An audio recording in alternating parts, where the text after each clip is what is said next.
Katulad ko rin ba kayo na minsan di ko maiwasan na itanong sa sarili ko kung hanggang saan ba ako, kung saan ba ako dadali ng tadhana, kung saan ba ako dadali ng sitwasyon at ng sarili ko ngayon.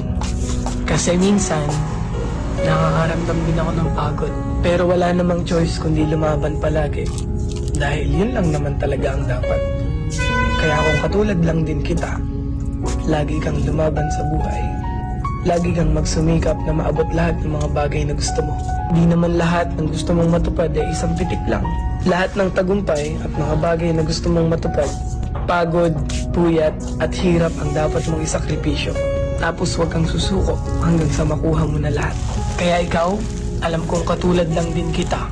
Lumalaban ng patas sa buhay, gumagawa ng paraan para maging maganda ang buhay. Nagsasakripisyo para sa magandang pamilya. Nagsasakripisyo para sa sarili at para sa pamilya.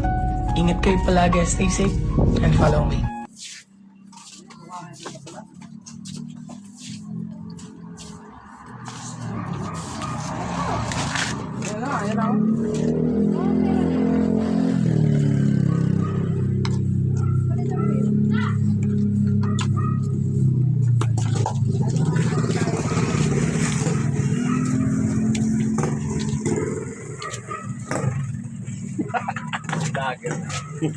Salita ka.